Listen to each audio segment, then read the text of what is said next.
Nunca foi produzido tanto conteúdo espírita desde o lançamento do Livro dos Espíritos por Allan Kardec, há 163 anos atrás. Estamos imersos em dezenas de transmissões de palestras, lives em redes sociais e áudios compartilhados em massa por meio de aplicativos como WhatsApp e Telegram, que chegam todo dia ao nosso celular. No início da pandemia, eu escrevi um documento sobre como seria o futuro do movimento espírita no mundo pós-pandemia. Agora chegou a hora de falar como essas tecnologias estão afetando a nossa saúde mental e em como podemos nos proteger por meio do pensamento crítico e da cooperação entre instituições e dirigentes. Eu sou Jaime Ribeiro e você está assistindo agora ao vídeo sobre o documento O Espírita no Mundo Digital.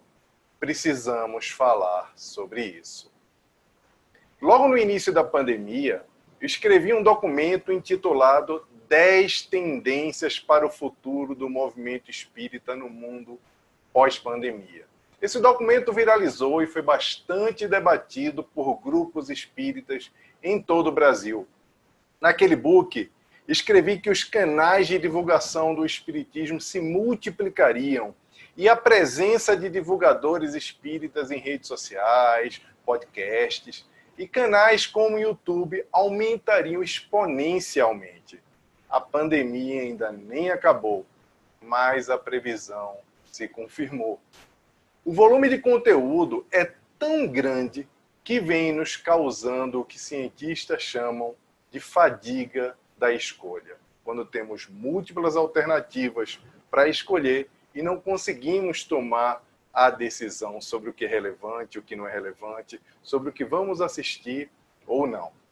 Nos últimos meses, um grande número de instituições procurou ajuda para fazer a sua inclusão digital, se inspirando nas iniciativas de espíritas que já ocupavam um espaço importante na internet. E agora estamos nos perguntando, após esse movimento, o que mudará para os espíritas no chamado novo normal? O impacto será maior do que a possibilidade de assistir palestras sentados no sofá de casa, participar de cursos online, comprar livros e fazer até mesmo doações usando plataformas digitais? Será? Como vai ficar? E de quem é a responsabilidade no processo da educação digital do movimento espírita? Sabemos que vamos vencer essa pandemia. A vacina chegará em breve, graças a Deus. E as instituições voltarão às suas atividades presenciais. Eu penso que algumas instituições tentarão se ver livres das interações online que iniciaram ao longo da pandemia, mas não conseguirão. É preciso entender que as pessoas mudaram e as fronteiras do mundo foram abertas por meio da tecnologia. Não há mais retorno para o formato de antes. A lei do progresso não se submete ao nosso padrão de vontade. Enquanto começam a surgir por aí iniciativas muito bem intencionadas, como manuais que ensinam as pessoas e os centros espíritas a usar plataformas digitais como Zoom, Google Meet e até mesmo YouTube, apesar da nossa boa vontade, esses tutoriais sobre plataformas podem ser encontradas em toda parte e boa parte das pessoas já aprenderam como se conectar. O momento pede uma ação diferente, uma ação mais ágil, no mundo da transformação digital, onde tudo é volátil, complexo e pode ser inseguro. É inseguro. Aqui está o grande problema para o qual os dirigentes precisam endereçar a sua atenção, que é a segurança das pessoas. Recentemente, hackers invadiram as redes sociais da Mansão do Caminho, da TV7 e também da Rede Amigo Espírita. Isso mostra que existe um grande interesse, existe gente de olho na audiência dos milhões de espíritas. Nos últimos meses, vivenciamos a inclusão em massa de pessoas de todas as gerações que poucas vezes na vida tinham usado qualquer ferramenta online. Os espíritas ocuparam a internet. Isso deixou muita gente feliz e proporcionou uma revolução no movimento espírita. Talvez a mais veloz de todas as revoluções que aconteceram na nossa história. Mas também deixou pessoas como eu muito preocupadas em garantir a segurança e a educação digital de nossa comunidade, que agora consome conteúdo de uma forma voraz. Não podemos fazer de conta que nada está acontecendo.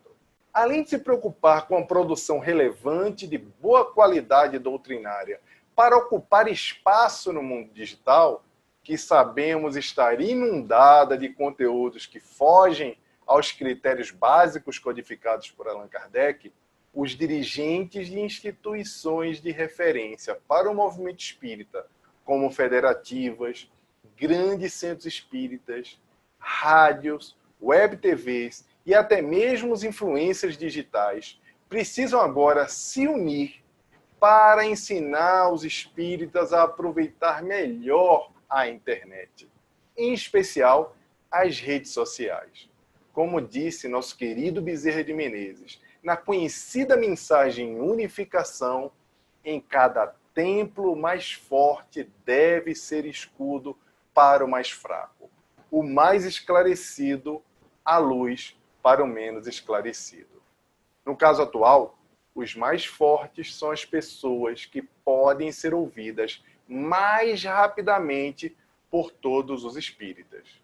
Se você é dirigente ou comunicador espírita, não pode simplesmente não falar sobre esse assunto, ou esperar se reunir em conselhos burocráticos que levam meses para analisar se esse assunto é relevante ou não.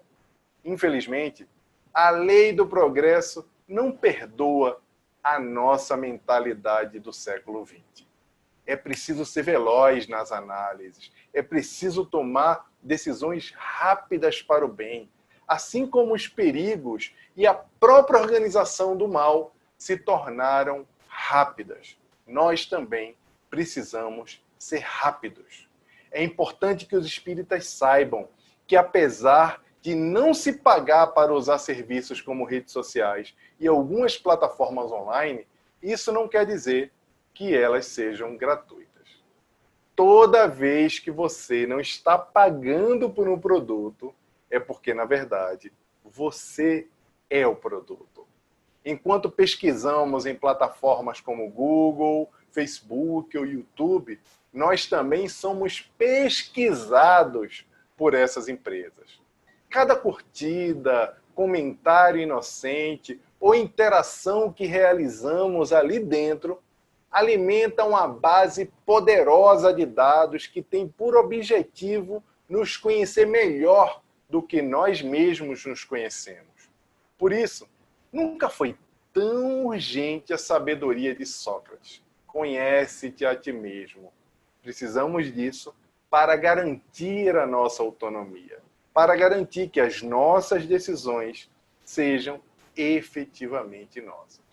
Mas por que eu sou importante para as empresas digitais? Tem gente que deve estar se perguntando isso. Por que logo eu sou importante para elas? Primeiramente, é preciso entender que esse assunto não é apenas sobre você e sobre eu, não é sobre a gente. Esse assunto é muito maior. Quanto mais se sabe acerca de cada ser humano, seu perfil, suas preferências, o produto que somos nós mesmos, que somos cada um de nós, se torna mais atraente para anunciantes que investem bilhões de dólares para nos oferecer produtos de forma mais assertiva, com um único objetivo: nos influenciar a comprar coisas e até mesmo a aderir a ideias que não somos propensos a abraçar. comprar ideias também. Mesmo que essas ideias sejam contrárias aos nossos valores e princípios declarados. Em uma palavra, o objetivo é nos manipular. Isso não quer dizer que as redes sociais não têm um lado positivo, gente.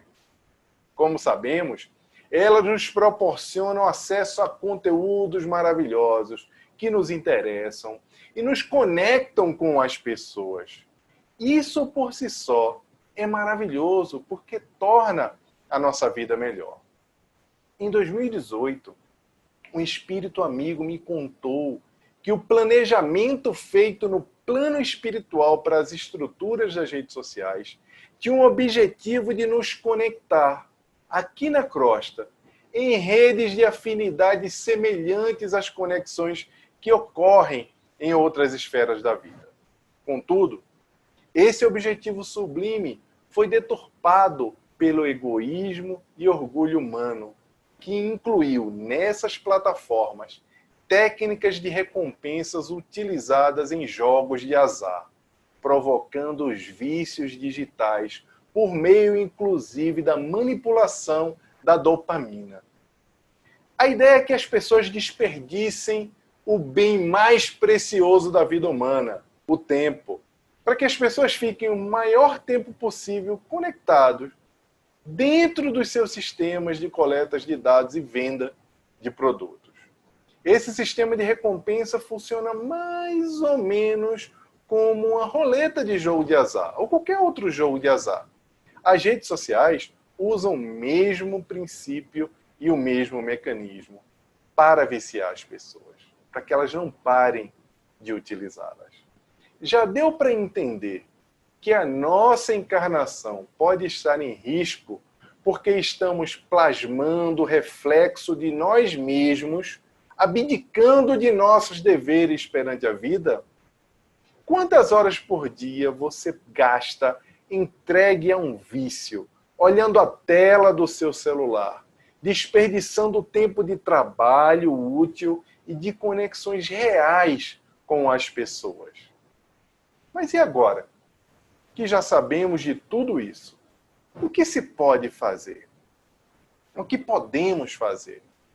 Primeiro, podemos entender como cada plataforma funciona dentro do mundo digital. Todas as coisas que você faz online são coletadas, analisadas e monitoradas minuciosamente. Por meio dessa vigilância, o seu perfil de usuário é construído. O YouTube, por exemplo, ele escolhe, por meio desses algoritmos, os vídeos que você vai assistir. Quem é relevante para você? Utilizando o histórico de sua navegação anterior e também utilizando conteúdos que são pagos para serem mostrados para você.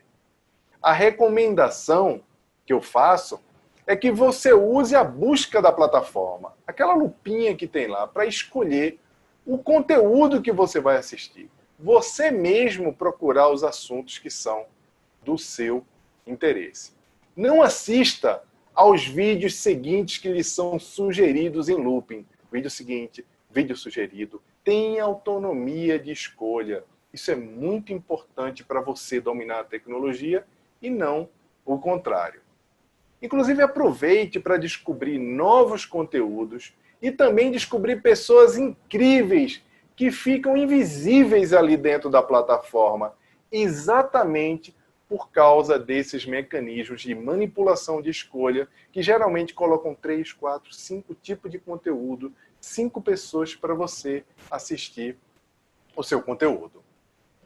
A outra dica é para você lembrar que as plataformas digitais nos induzem a passar o maior tempo possível online.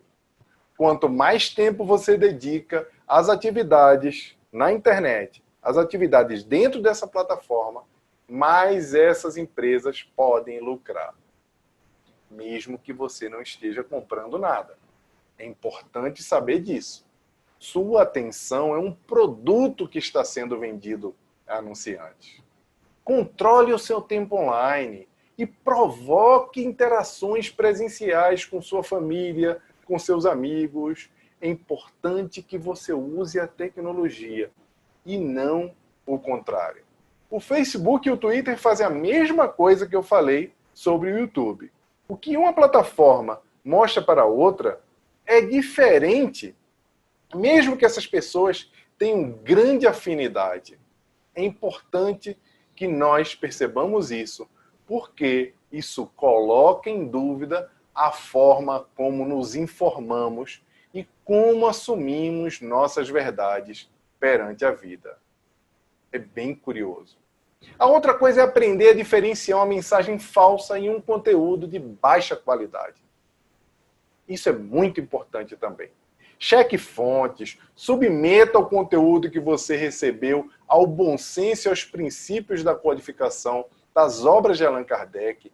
Não compartilhe mensagens sensacionalistas, como revelações, predições, tipo de mensagem que não tem conteúdo relevante algum, a não ser levar muitas vezes a desinformação e a maioria das vezes o sensacionalismo. São mensagens que existem só para captar a nossa atenção. A outra coisa importante entender que a internet tornou-se um grande shopping center. Por isso, atenção aos anúncios, pessoal. O ambiente digital é livre. Por isso é possível que você seja impactado por empresas vendendo coisas aos espíritas dentro das plataformas online. Essa é uma dinâmica que não queremos e não podemos controlar, porque é impossível fazer esse controle. Mas o que podemos fazer é ajudar as pessoas a compreender como isso funciona, desenvolver o pensamento crítico delas. Por mais estranho que pareça para algumas pessoas, um evento online é igual a um evento presencial. Uma transmissão de uma palestra espírita pela internet obedece ao mesmo critério de orientação doutrinária que existe para uma reunião dentro do centro espírita. E esse assunto já foi tão amplamente orientado a todos nós por várias entidades respeitáveis em suas obras, que pede que nós respeitemos o ambiente espírita. Precisamos ajudar as pessoas a proteger as portas virtuais das atividades espíritas. Se faz necessário que as pessoas saibam identificar as empresas que estão usando tags, que são palavras-chave, relacionadas ao espiritismo para lucrar, sem trazer qualquer benefício para o movimento espírita e a sua obra. Isso não quer dizer que possamos controlar a ação de utilização dessas palavras-chave espíritas, mas temos a obrigação de proteger as pessoas desavisadas. E, mais importante, ficarmos atentos também aos vendilhões dos templos do século XXI. Outra coisa importante é checar o objetivo de quem está oferecendo aquele conteúdo. Saiba qual o objetivo do canal que você segue. Se for um canal espírita, é importante questionar para onde vai a receita gerada pela plataforma. Tem pessoas que são donas de contas remuneradas no YouTube e replicam palestras de palestrantes conhecidos e fazem dinheiro para si com isso.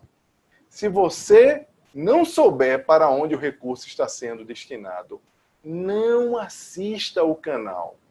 Não faça parte da exploração monetária da religiosidade no mundo. Isso é muito importante também. A outra coisa, pessoal, é que nós precisamos usar as plataformas de reuniões com sabedoria. É preciso entender que mesmo após a popularização das reuniões de estudo por meio de plataformas digitais, os encontros online não substituirão em definitivo as reuniões presenciais dentro do centro espírita. Nós já sabemos que o excesso de uso dessas plataformas, como Zoom, Google Meet, etc., levam a grande fadiga mental e física até.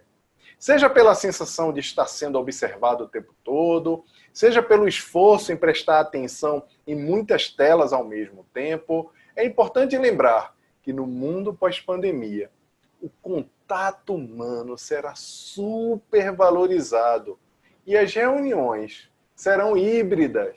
Elas não serão 100% online. E que bom, porque nós poderemos nos reencontrar o tempo todo e cuidarmos também da nossa saúde mental. Todas essas mudanças que vêm acontecendo nos levam a crer que é importante que se criem células de inovação dentro das entidades facilitadoras. É importante que se criem essas células de inovação para testar boas práticas, para ajudar o movimento espírita a fazer sua transformação digital, para que todo o conteúdo produzido no mundo pela ciência, seja do ponto de vista de experiência do usuário, para que o espírita tenha uma melhor experiência dentro da casa espírita e se sinta acolhido, seja garantindo que a saúde mental das pessoas seja preservada com o uso da tecnologia, que não tem volta. A tecnologia está aqui e vai continuar. Mas se isso não for possível, pelo desconhecimento dos dirigentes sobre o assunto, vale pedir ajuda. Está mais do que na hora de nós sermos humildes e garantirmos que o jovem seja incluído tanto na construção como nas orientações e diretrizes aos centros espíritas. Isso tornou-se essencial ao nosso futuro.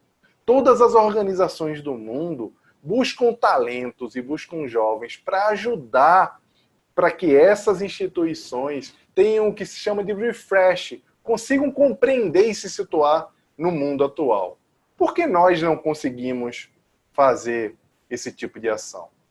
Por que não temos a ousadia de trazer o jovem para dentro das entidades que decidem, que analisam o que é importante para o movimento espírita, para que eles possam também nos dar uma diretriz e nos conectar com o nosso momento atual?